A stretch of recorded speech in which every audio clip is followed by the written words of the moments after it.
This podcast is brought to you by Carvana. Carvana makes car selling fast and easy from start to finish. Enter your license plate or VIN and get a real offer in seconds, down to the penny. If you accept, Carvana will come pick up your car from your driveway. Or you can drop it off at one of our car vending machines. Either way, you get paid instantly. It's fast, transparent, and 100% online. Car selling that saves your time. That's Carvana. Carvana. Pickup fees may apply. Hey friends, this is Audie Cornish, host of CNN This Morning and The Assignment, and guess what? Every story you care about, every angle you want unpacked is now streaming on CNN. That means you can catch my show or other CNN programming whenever you want on your favorite device. And a subscription also gets you access to exclusive video series and unlimited articles. So subscribe to CNN at cnn.com/subscription. The Stone Zone, entertaining and informative on the Red Apple Podcast Network. You are now entering the Stone Zone. Remember when Richard Nixon, it was learned, had an enemies list? It came out in the televised Watergate Senate hearings, which America was glued to across the three existing television networks at that time. The left went completely insane over this idea. There really was no list. This was basically a contrivance of John Dean, who was trying to flip from being a perp to being a faux whistleblower. There's no evidence that Nixon used the IRS or any other government agency against private citizens. But you don't see the same level of outrage over the fact that it has now been fully revealed that the Biden administration's Justice Department had an operation called Arctic Frost, in which 800 people at least were targeted just because of who they were. Not what they did, but who they were and their political beliefs. Not surprisingly, yours truly was on their hit list, which was released today. I'm proud to be the company of New York City Mayor Rudy Giuliani, Congressman Scott Perry, General Michael Flynn, the current White House Personnel Director, Dan Scavino, as well as U.S. Pardon Attorney Ed Martin. But this list also includes media organizations, alternative media organizations. It includes the Republican Association of Attorney Generals, as if this was some kind of subversive group. And this is, as we're now told, this was specifically contained to go to FBI field offices across the country, and that's where they were going to begin the surveillances. So this was a giant spy ring on American citizens, and they would look for anything. Now, this comes in addition to the phone records that were seized from Arctic Frost that showed that U.S. Senator Lindsey Graham, not my favorite Republican, Senator Bill Hagerty, a great senator, Senator Josh Hawley, another great senator, Dan Sullivan, who I like, Tommy Tuberville, Coach Tuberville, a real principled conservative and conscience of the Senate, Ron Johnson, who I think is also great, Cynthia Loomis, Marsha Blackburn, and I'm unfamiliar with Senator Mike Kelly, but all of these U.S. senators were being surveilled. An elected official, this is a violation of the Separations Act, where the executive branch cannot have the the legislative branch cannot have the executive branch spying on them. This very quickly morphed into an unconstitutional dragnet, which gave the deep state, the Justice Department under Merrick Garland, and our intelligence agencies a roadmap using the War on Terror Authority, essentially, to systematically violate the Fourth Amendment by prominent Republican groups, conservatives, and other individuals. That's what this was. It was a setup, and Jack Smith's coordination between his special counsel's office with state prosecutors in New York, both Alvin Bragg and Letitia James, his coordination of the actions against Trump in Georgia with Fani Willis, his coordinations for the actions in Arizona and Nevada, all coordinated from one attorney general and the Biden administration. This is a game changer, if you ask me, because it demonstrates that no Republican is safe for their overreach. These are people who right now are whining that the fact that Donald Trump and his administration want to prosecute New York Attorney General Letitia James for mortgage fraud and bank fraud, and perhaps more. The fact that they wanted to hold Adam Schiff, who's claimed that he has two principal legal residences, and he's gotten tax advantages, a lower mortgage rate and a lower insurance rate because of that falsehood. There's even, I think, a legitimate question whether if he's a full-time legal resident of Maryland, he's even eligible to be a member of Congress from California. But no one in the California government is going to bring that action.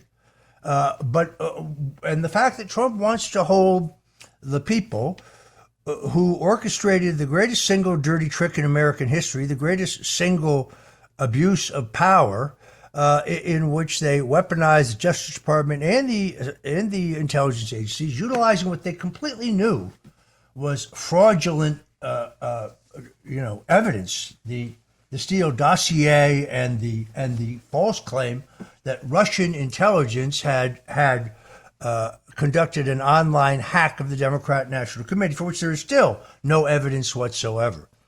And the Democrats never let the FBI inspect their servers. They relied entirely on a third-party IT firm called CrowdStrike. The judge refused to give the CrowdStrike report on this alleged hack to my defense attorneys in my trial, but ultimately Sean Henry, the head honcho at CrowdStrike, was forced to admit before the House Intelligence Committee that his report included no proof whatsoever of a Russian hack of the DNC. So the question is whether any of these people are going to be held accountable. It's not about revenge and retaliation. It's about accountability and justice. Arctic Frost is the smoking gun, in my view, that demonstrates how the Democrats and the deep states are knowingly at war with the Constitution and the American people. The Biden administration appointed Jack Smith to begin with, and the record that we now see of overreach is unprecedented. This is a stretch beyond anything I've ever seen because it was extra constitutional, it was extra legal, not to mention the numerous ethical violations. The House wants Jack Smith to come and testify and explain himself, and he says he will only do so if he's given full immunity. What does that tell you? I mean, this is not a trap. He just has to come and answer questions. So, unfortunately, their efforts to put Donald Trump behind bars is the only way they were ever going to stop him and stop his miraculous political comeback, and that was killing him. And they tried that as well, as we know. And by the grace of God, his life was spared to bring America's golden age forward. And you can see it's like he's turning around a battleship. It's slow, but it's steady. Look, when he said he was going to insist on more advantageous tariff deals with our trading partners, the people on Wall Street said the stock market will crash, unemployment will skyrocket out of control, and none of those things have happened. And for the first time in 15 years, last June, we actually had a surplus in this country, meaning we brought in more money than we paid out. And you see new respect for America around the world. Plus, Donald Trump has gone on a peace mission, solving 8-9 international wars or disputes between, say, India and Pakistan. We've been through the list so many times. And I still believe that he will before we get to the midterms. Hopefully, I'd love to see it tomorrow, end the war between Russia and Ukraine. But the NATO nations claim that this is about Vladimir Putin's desire to gobble up Ukraine. Are missing the boat. The point, of course, is that when the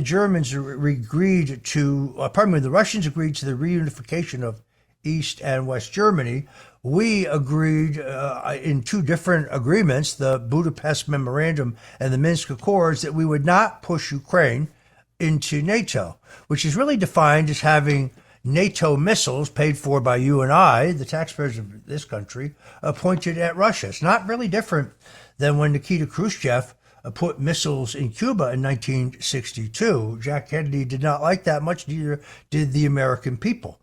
There are multiple reports that the silos are already built to just drop these missiles in, relying there on the reporting of Max Blumenthal, whose politics are, shall we say the least, not mine. So the true purpose of this war, the true causes of it, have to be understood. Now, there are disputes over the Donbass, where, as I understand it, they had a plebiscite that had a 90% turnout, and 90% of the people wanted to return to Russia because that was the language they spoke. Joe Biden blurted out early before the war started that he was willing to give the Russians the Donbass in order to avert a war. But I don't know. I don't know where this stands. I do know that Donald Trump is a master negotiator. It looks to me like he gets one side where he wants them, and then when he goes out to get the other side, by the time he returns, the first party has folded on him. So he's got to get Zelensky and Putin on one sheet of music. It's turning out to be more difficult, but I don't know anybody better to do it than the world's greatest deal maker, the world's greatest negotiator. If you can survive the world of Manhattan real estate, believe me, after that, Putin's a walk in the park. So I think that yes, I think he's already earned the Nobel Peace Prize. I think it is a tragedy that they have not given it to him. I do think that the woman who heads the Venezuelan opposition, Machado, should do the right thing. She should accept it. She should turn around and give it to President Donald J. Trump, because I believe he has earned it. Meanwhile, in a interesting story, New York City mayoral candidate, Democrat Zoran the Ayatollah Mamdani, has received a criminal referral to the Department of Justice for alleged campaign finance violations. A watchdog group, the Coolidge-Reagan Foundation, filed a referral because of Mamdani's apparent habit of receiving illegal donations from foreigners. A review from Fox News discovered that Mamdani received $13,000 in contributions for 170 donors living outside the United States. Now, what we don't know is whether he took those donations and submitted them into New York City's 8-to-1 campaign finance matching program. If he did, he turned that $13,000. We don't know that all of those contributions in size were eligible, but if they're $200 and under, they're matchable. This is, of course, the crime that they indicted Eric Adams for. This is exactly what he did. He took $100,000 from Turkish interests. He laundered it to people who lived in New York City. They had them donate, and then he submitted those donation records for the 8-to-1 match. So it has to be examined to see whether Mamdani here has done the exact same thing. The Coolidge-Reagan Foundation said these are not isolated incidents or clerical errors. This was a sustained pattern of foreign money flowing into a New York City mayoral race, which is a clear violation of both federal law and New York City campaign finance rules. Mamdani's campaign was on notice for months that it was accepting illegal foreign contributions, and they did nothing to stop it. Congressman Andy Ogles has led the charge. He's a good man to deport Mamdani due to his association with subversive anti-American and communist political groups. Yes, there is a law that says if you associate with such groups, you can be deported. There's also substantial evidence that Mamdani was not completely honest or forthcoming on his initial immigration papers. Would be yet another grounds to deport him. I doubt that will happen. At this juncture, the place to stop him, if he was going to be stopped, was probably in the Democrat primary. People have to recognize the demographic changes in New York City. A city that was once dominated by Catholics is now only about 26% Catholic. You have about the same. You have about 27. Probably about 31% of the city is white. Hispanic population has expanded to about 27. So this is demographically a very different place. The Republican Party was in a much stronger position when Rudy Giuliani was elected. So the mayor's race is going to be very interesting. I don't think these stories, unfortunately, will impact the result, because I think Mamdani's benefiting from the hope and change thing. Younger voters like his I'm an outsider challenging a broken system message. They're not focusing on his defunding of the police or raising taxes or freeing criminals. You're not focusing on any of that. I'm Roger Stone. You're listening to the Stone Zone, and, well, don't touch that dial, because We'll be right back. The Stone Zone, entertaining and informative. On the Red Apple Podcast Network. Welcome back into the Stone Zone. Well, America First Legal, that's the organization founded by Stephen Miller, who left to join the president's White House staff as deputy chief of staff, where he's doing an outstanding job on a number of domestic issues. They launched an investigation into the city of Portland only to find the extent of the collusion going on between local law enforcement and Antifa domestic terrorists and other left-wing extremist groups involved in the subversive, coordinated, violent protests and attacks on ICE officers. They announced in a press release that they were requesting records to uncover how the city of Portland enabled lawlessness by assisting anti-ICE groups in acquiring office space. This continues AFL's investigation. The city of Portland, which previously uncovered information showing that the city of Portland's explicit use of race as a central component of the city's policing practices to achieve equitable outcomes. This is not really surprising. In Chicago, you've seen a situation in which J.B. Pritzker, the man who would be president, and Brandon Johnson, the mayor of Chicago, who last time we looked at a 6% approval rating, basically have ordered the Chicago police not to come to the rescue of ICE agents who are under violent attack and potentially their deaths being attacked by these violent mobs. Lawyers I've talked to tell me that Pritzker and Johnson may yet be personally liable should any of those ICE officers be killed or injured. That will give you some idea of the extent to which these radical left Democrats will go to try to corral the progressive left. When Donald Trump moved the National Guard into D.C., every single person I know in D.C., black and white, was happy and relieved that their kids could now play in the front yard without fear that some gangbanger would shoot them in the head. And you would see this in Chicago. Chicago is the murder capital of the world. J.B. Pritzker just tries to lie. He goes on TV and he just lies about that. When he's confronted by Brett Baer, who has the statistics up on the screen, he just says, no, that's incorrect. So it is abundantly clear that they will not stand in the way of these violent thugs who I think are on the brink of rebellion around the country because they tried to essentially destroy Trump with lawfare. Then they tried to kill him, and he won anyway. And he is pursuing to keep his promises in the election. That is making them apoplectic. This is the Stone Zone. I'm Roger Stone, and well, we'll be right back with more. The Stone Zone, entertaining and informative. On the Red Apple Podcast Network. Welcome back into the Stone Zone. Let's dive into the deep end. So, a breaking story, the director of national counterterrorism, a decorated combat veteran Joe Kent, is looking into the FBI's investigation of the assassination of my friend Charlie Kirk, the founder of Turning Point USA. The FBI has said the assassination was committed by a lone nut, Tyler Robinson, essentially an open and shut case. Kent wants to double check this evidently with his own inquiry being specifically about whether any foreign or domestic terror groups were tied to the murder. Now, I think Kent is correct for giving this case a closer examination. It is interesting to me that the FBI has opened and closed their case so quickly.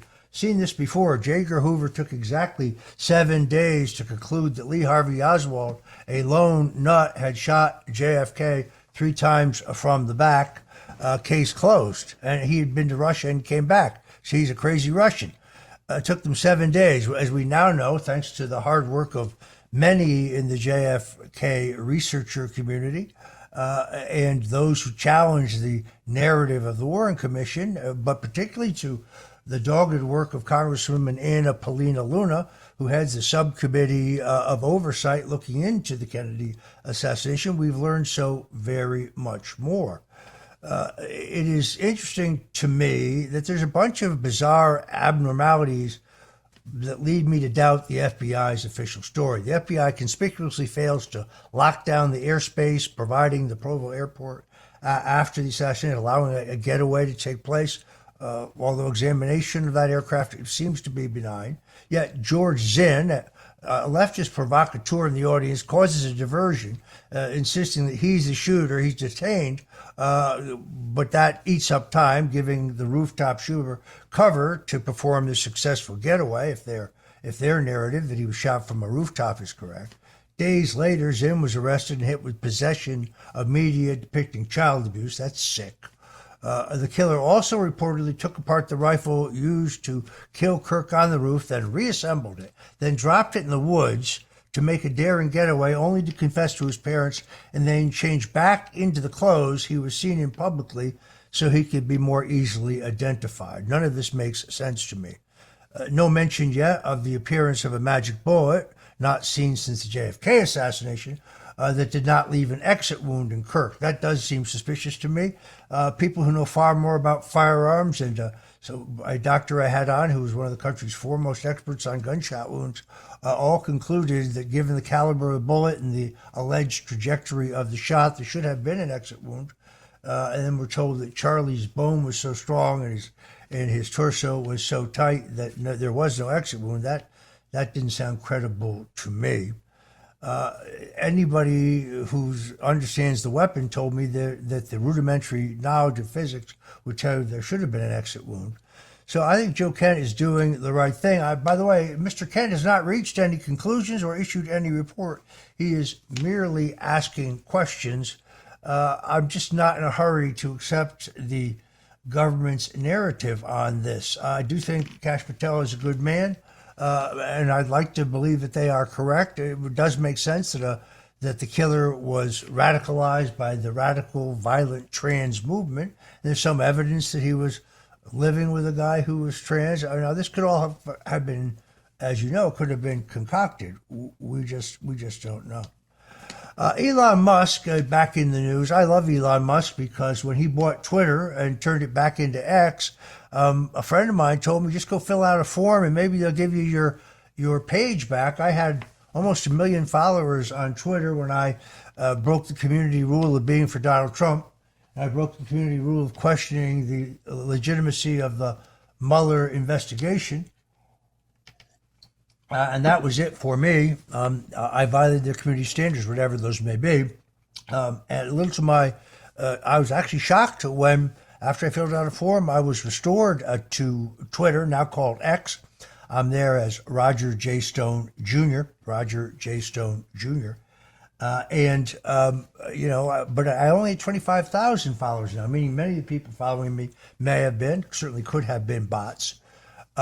But I've now kind of worked my way back up, and that's where you can find out, what I think and what I'm doing. And I'm grateful to have it, but I remain banned for life on Facebook. I remain banned for life on Instagram. I had a new profile on Instagram that I set up only about a month ago, and it went very quickly from about 537 people to more than 15, perhaps 18,000. Of course, then Instagram shut me down, saying that I violated their community standards and that this was my second strike. I said, I never got any notification of a first strike. By the way, I was very judicious about what I posted there. It was not some of my edgier material, if you know what I mean. And they still banned me nonetheless. They said that they banned me because my posts were inauthentic, and then it turned out that I found online that they claimed I was dead and that I died last November, which of course I'm obviously not dead. So that was their excuse for shutting me down. It couldn't possibly be the real Roger Stone. He's deceased. Yes, it's Kafkaesque. It's very weird. Anyway, Elon Musk has now, it turns out, cost his company about $1 million in electric vehicle sales because of his public advocacy for President Donald Trump, free speech, and conservative causes. I think Elon's service to this country in running the Doge operation, which they uncovered not millions, not billions, but trillions of dollars of waste, fraud, and corruption in the U.S. government spending. That's our tax money, folks. That's our money. there's no question that there needs to be a series of rescission packages to do away with huge swaths of that spending. There's also Elon who helped uncover the abuses at USAID. USAID was actually not even ever formed by the Congress. It was formed by executive order by President John F. Kennedy. It was originally a vehicle to fund Latin and Central American countries who were fighting communism. It had a legitimate purpose, but it spun out of control to become the funding mechanism for all of these radical nonprofit organizations that were deeply involved in American politics, including the efforts to take Donald Trump down, the January 6th fraud, the last two elections, the impeachment nonsense.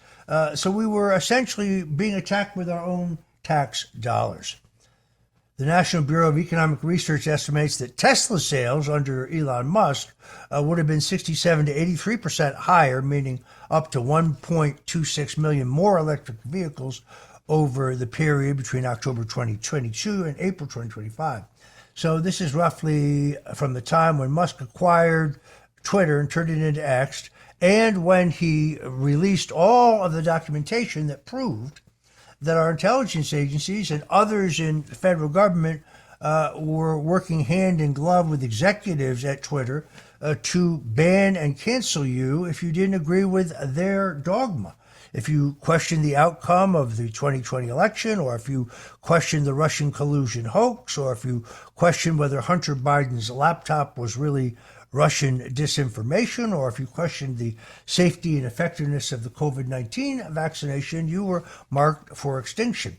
That was an act of bravery that Musk not only bought the X bought Twitter and made it into something much better, X, but that he released all that information because he essentially put a target on his back. At least 9 federal investigations by the Biden administration pop up against Elon Musk, who did nothing wrong. So Musk bought X despite the fact that it was probably didn't look like a very good economic bet in the beginning. It just shows you what very few corporate capitalists are willing to do. I think he's done a good job. Is it perfect? No, it is not perfect. Now, we know that Musk and the president had their kind of public flame out where they both said awful things about each other in haste. But Elon Musk has since apologized for that, and the president has said warm things about Elon. Elon talked about forming a new party, a new reform party, but I think that he spent some money on polling, and the polling showed that only would have split the conservative votes and let the progressive far left take control of America again. That's not something that Elon Musk, as a patriot, would do. So none of this, all of his hard work, spending his own money, setting up his own super PAC, campaigning aggressively for Trump in key states, none of that should be ignored when you talk about Elon Musk and his impact on humanity. I think his advocacy for Trump's reelection in 2024 and support for global free speech came at a tremendous personal and professional cost to him.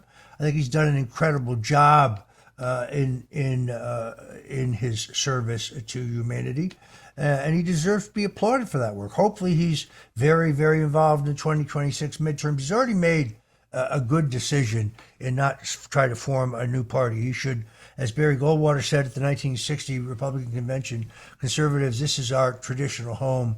Let's take over this party. That's where the action is. Meanwhile, independent New York City American Andrew Cuomo sounded the alarm about how radicalized the Democratic Party. So if he sees it, that means everyone sees it. And he does understand that Zoran Mamdani will destroy the country if he's not stopped. But the real problem here is Andrew Cuomo's net unfavorable rating is so high. This race has very few undecideds and great volatility. So it is not really within the realm of possibility. This idea that if Sliwa dropped out, that all of his votes would go to Cuomo, or if Cuomo dropped out, all of his votes would go to Sliwa. It does not work that way. No polling shows it works that way. And I think that even were that to happen, which I predict that nobody's going to drop out after Mayor Adams. Mayor Adams endorsed Andrew Cuomo, which got no bump in the polls for Andrew Cuomo. But then Mayor Adams was running at about 11% when he dropped out of the race. Cuomo's idea, he the other day says, the truth is there's a quiet civil war going on in the Democratic Party right now. You have an extreme left, radical left, Bernie Sanders, AOC, Mamdani is just the banner carrier for that movement versus mainstream moderate Democrats. Andrew, you're dreaming. Those mainstream moderate Democrats don't exist anymore. That party that you are the leader of is over. Your party is now run by AOC and Jasmine Crockett and that tired old windbag Bernie Sanders. And you lost the Democrat primary where you spent heavily by a hefty margin. This was not even a close race. So you have nurtured the left wing of the Democrat Party. You're the guy who said as governor that if you believe in the right to bear arms or you don't support abortion, you need to leave New York State. And now you want Republicans or conservatives or Trump supporters to vote for you. I just don't think that that's going to happen. I think the cake is baked here, but if you watch that last debate, I think the only thing I saw was Andrew Cuomo demonstrated his superior knowledge of government. Mamdani demonstrated his superior knowledge of politics, meaning I called him Mamdodgy because he was all over the place dodging bullets, but he managed to dodge most of them, trying to disassociate himself with his previous or real positions. And I think Curtis Sliwa demonstrated his superior knowledge of New York and the problems facing it. It was actually much better debate than the first debate. At the same time, I still think that this race is probably over. It's amazing the national attention and coverage the race is getting, by the way. When I talk to people in other states, they all want to talk about what's going on right there in the Big Apple. People who don't understand the politics and the demographic changes in New York City just find it very hard that the city is about to elect a mayor who shares the ideology of those who attacked the World Trade Center just a few years ago. I'm Roger Stone. You're listening to the Stone Zone.